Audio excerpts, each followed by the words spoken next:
Hi, this is the Woodblock. I'm John Wood.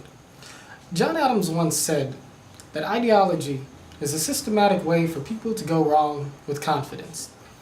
And in that vein, I have a particular problem with today's media culture, today's political media culture, today's political culture in general. Because the fact of the matter is, America is stuck between a rock and a hard place. That is, the twin ideologies within which the rest of us are sandwiched, within which the rest of us are trapped: liberalism and conservatism. And while I don't have a problem with people being either liberal or conservative, I do have a problem with the fact that one side or the other is not willing to yield enough on their strict prescriptions for what's right and wrong in American politics and American culture to allow us to move forward on the things that we can possibly agree on. Now, that's a problem that is certainly troublesome in a democracy wherein people have a wide range of points of view. Now, don't get me wrong, I'm not suggesting that everybody congeal in a disingenuous or false harmony around an artificial political center. People are always going to have disagreements. And the fact of the matter is it's a good thing for us to argue about what the proper size and scope of government is, whether or not it's government's place to try and stimulate economic activity, and so on and so forth. But it has to be realized that in a democracy, for us to move forward, people need to look at each other. That is to say, the Democrats need to look at Republicans, liberals need to look at conservatives, vice versa, as being partners, even though we disagree. It needs to be looked at for what it is, a marriage. We are married to each other in the United States of America. We are married to people with vastly different points of view than we ourselves have, because we are married in the sacred bond of common interests. And myself, actually being married, I know that my marriage would not last a day if me and my wife both didn't compromise on things all the time. Now, I may have a certain point of view that I think is right. My wife may have a certain point of view that she thinks is right. And certainly we're stubborn enough to fight over those points of views all day long. But at the end of the day, when a decision needs to be made, we're willing to trust each other enough to meet somewhere in the middle. And I fear for our democracy, and I fear for our country today, because it seems like people are not willing to do that. But it relates very much to the way people see each other on the ground level.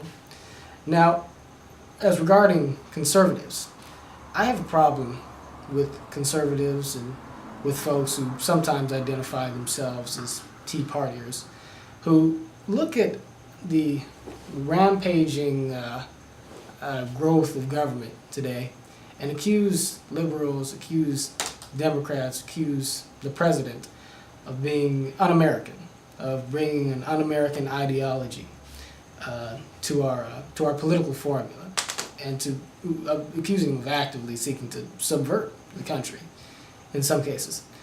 I don't like that because, one, if I said to my wife, well, you're trying to subvert our marriage, one, it wouldn't be true, as angry as I got. But two, it wouldn't be something that would facilitate a furtherance of the conversation. As soon as you start talking about, well, he's nothing but a socialist, nothing but a communist, well, there may be some truth in what you say for the sake of argument, but the conversation stops there because you reverted to attacks over substance.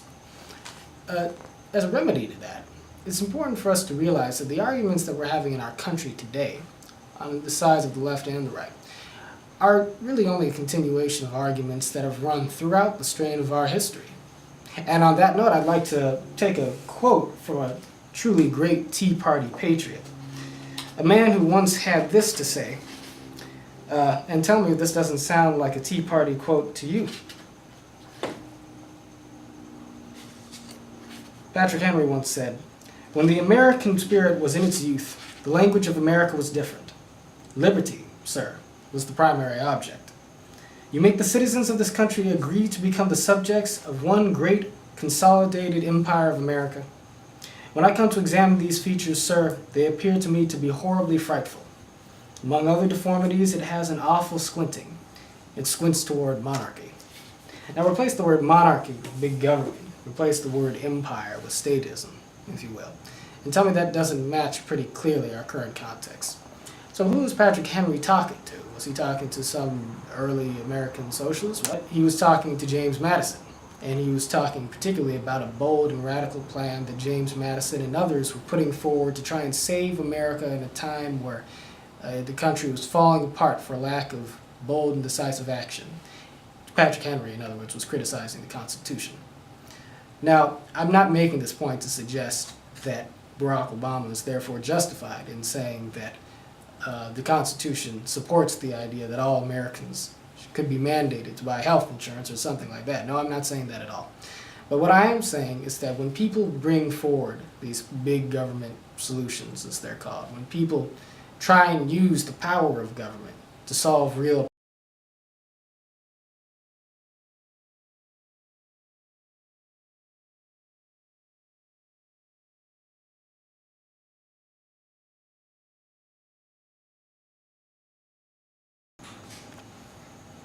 In fact, at the time of the Constitutional Convention, a large majority of the American people were opposed to the Constitution, to what was being proposed by James Madison and others.